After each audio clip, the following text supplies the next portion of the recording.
Previously on Alan Wake, I wrote a horror story that has come true. Thomas Zane did the same in the 70s. You will go no further. If I continue like the Dark Presence wants me to, the story I'm writing won't save Alice. It's a horror story.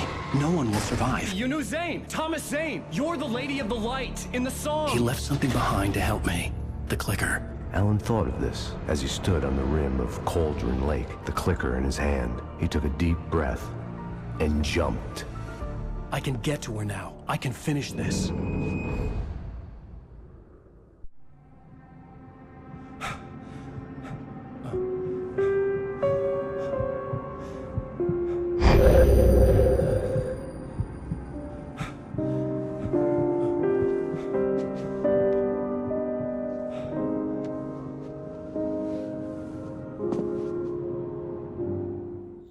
I had a hangover. My head was about to explode and the light hurt my eyes. I needed my sunglasses and painkillers to dull the pain. In one of my finer moments of self-deception, I swore to quit drinking.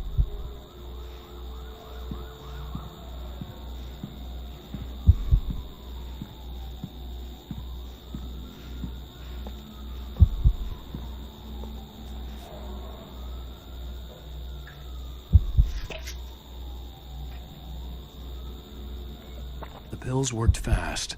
The prospect of being awake started to seem bearable again. The lights were like needles in my eyes. I needed my sunglasses.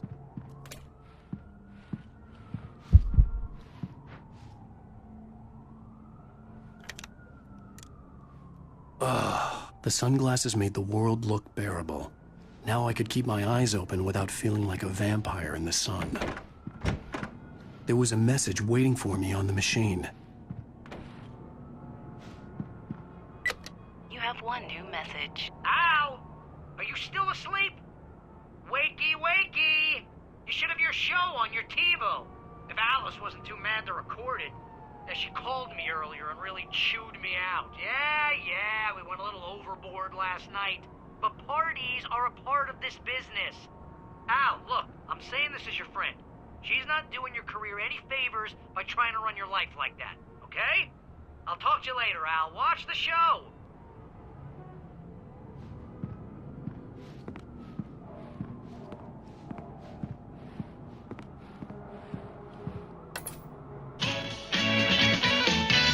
Ladies and gentlemen, welcome back to the Harry Garrett Show.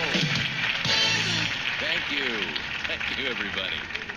We have a great show tonight. I've been talking with the best-selling author Alan Wake about his new book, The Sudden Stop.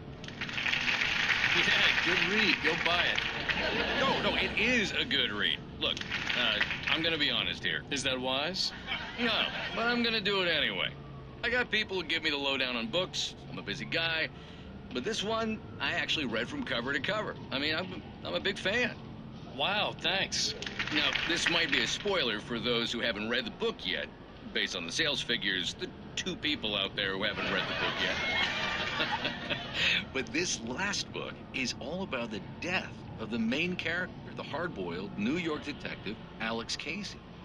Now, there's been a lot of outrage about this. Why the hell did you kill Casey? What the hell were you thinking, man? Good riddance. No, seriously, though. 7 years and 6 books is a long time. He was a gloomy guy to spend all your working hours with, and it was a good run. But it's time to explore new things. My next book will be a departure from the old for me. You selfish bastard, always thinking of yourself. Well, you've certainly given us a lot of entertainment over the years. And now that you mention it, Casey was a gloomy guy. Never had much luck with his love life with the ladies. Was that autobiographical in any way? Yeah, no kidding. Casey's lady friends tended to die on him. With Casey, it was all about his pain. No, nothing autobiographical about that. I'm a happily married man. My wife is my muse. Well, congratulations. That's great to hear. So, how's the publicity tour been treating you? Good, great. But I gotta say, I'm glad to be back home in New York. Well, you've certainly been on the news a lot lately. Lots of parties and, you got into a fight with some paparazzi. Oh, man. Well, that guy was really in my face. I lost my temper. I know that wasn't cool. You are famous for that temper. Well, I did also write several books. Well, your latest novel is called The Sudden Stop, and it's in bookstores now. Go get it. That means the two of you out there who haven't bought it yet. Ladies and gentlemen, that's all we have for you tonight. I want to thank all our guests for the evening. Alan Uэйk, Sam Lake. Once more, do the face for a Sam. And our musical guests, Poets of the Fall. Thank you. Good night. At least I'd been funny. I told myself I could live with that. I didn't say anything stupid, if that's what you want to know. Okay, Grumpy. You want an aspirin or something? Are you going to start with me about drinking now? You know what? Go back to sleep, Alan.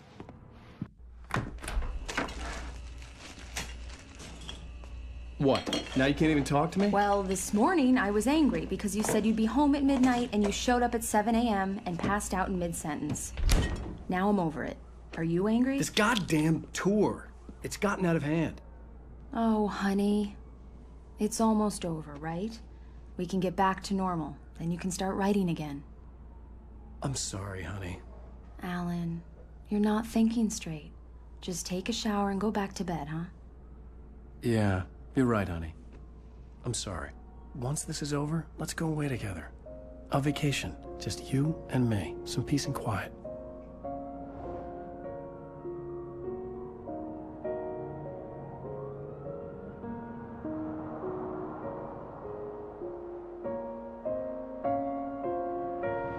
Somehow, the clicker was the key to the cabin. I had to return to Cauldron Lake to save Alice.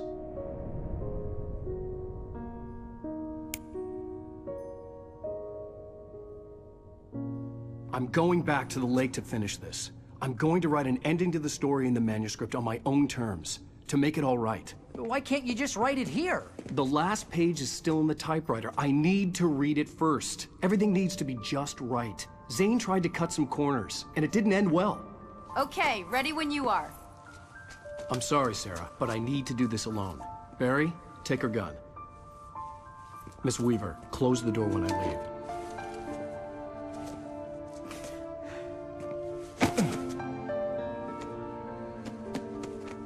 Good luck, Al. See you later.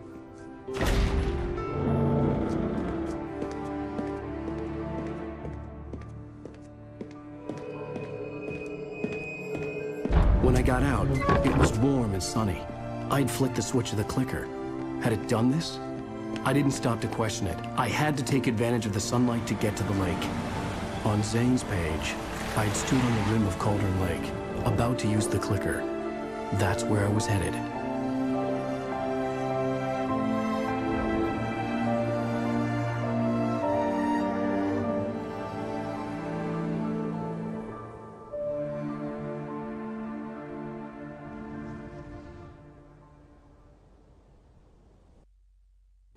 Alone, in daylight, surrounded by the beauty of the Pacific Northwest landscape.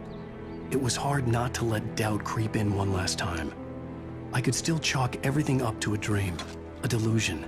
I had enough imagination to make up something like this, having been in the cabin all this time, trapped in a story inside my head, gone mad from grief over Alice's death like Hartman had claimed. There would be no way of knowing. I told myself it didn't really matter. My course was set.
touched me.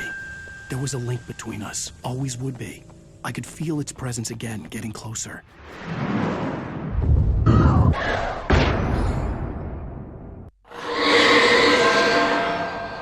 I will kill your wife.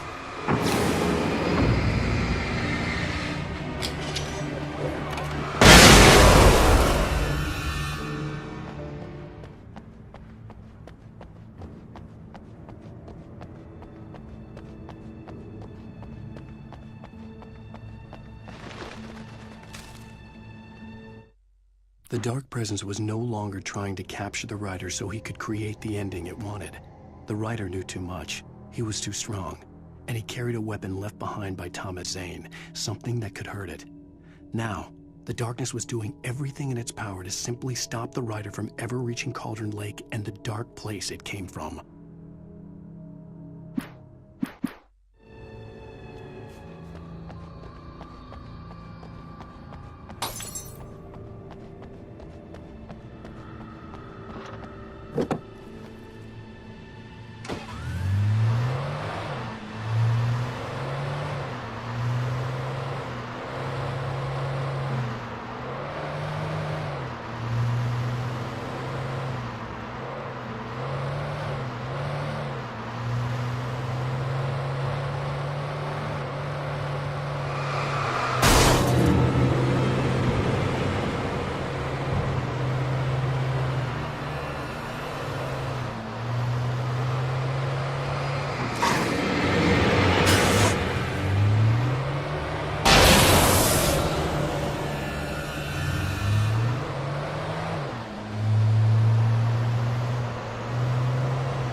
The Poet and the Muse, lyrics by old gods of Asgard.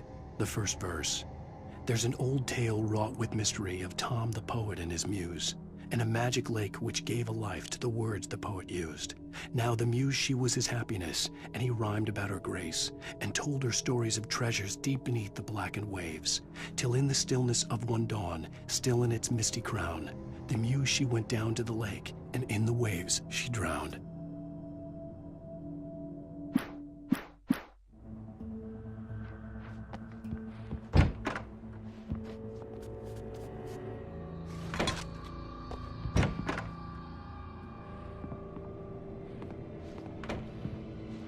Based on the signature in the motel register, Agent Nightingale had stayed here, in room number 2.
lyrics by Old Gods of Asgard, the second verse.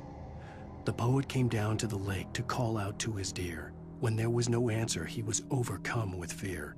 He searched in vain for his treasure lost, and too soon the night would fall. Only his own echo would wail back at his call. And when he swore to bring back his love by stories he'd create, nightmares shifted in their sleep in the darkness of the lake.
The bottom of Cauldron Lake was a graveyard of things the lake had claimed in one way or another over the decades. The dark presence brought them up in its wake, scattering the rotten waterlogged hull of an old boat here, the remains of a long-ago crashed airplane there, trees shattered under the impacts. The earth groaned. It didn't even notice.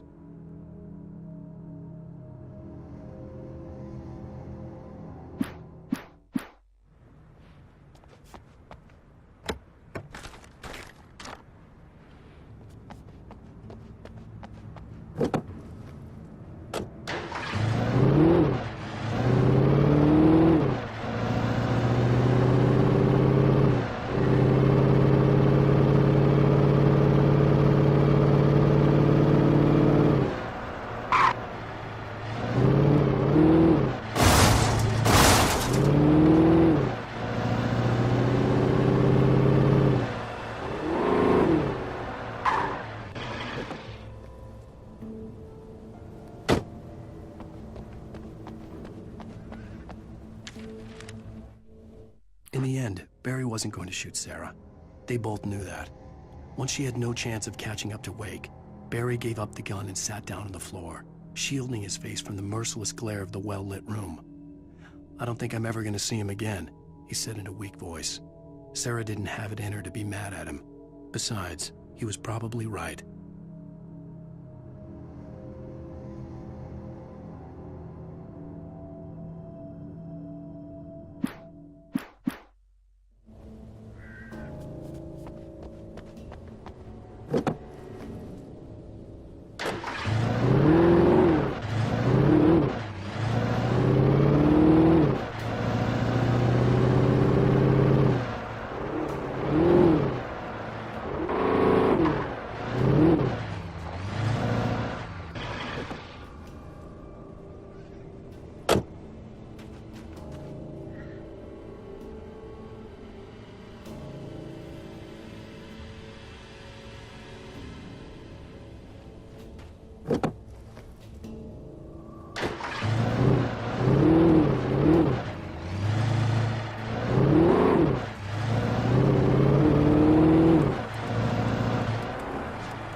The Poet and the Muse, lyrics by Old Gods of Asgard, the third verse.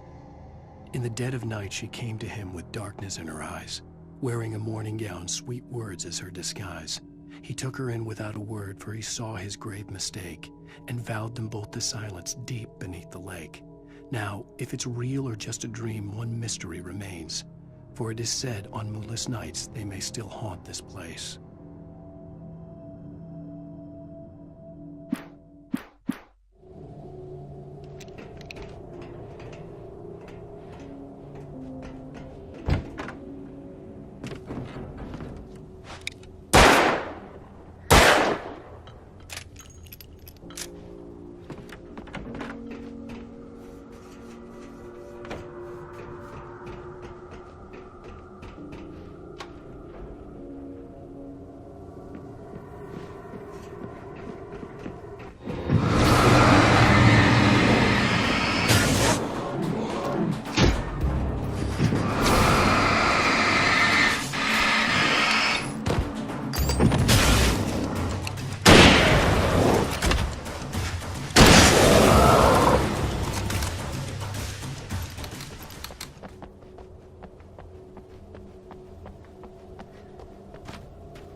Zane cut its heart out, but it didn't die. The thing that wore Barbara's face kept crooning sweet nothings sugar-laced with poison. He put on the suit, untied the monster from the chair. The thing in his arms thrashed weakly, but he held fast. He stepped outside, off the pier, and into the dark water, a sinking pinprick of light descending toward a bottom that never came.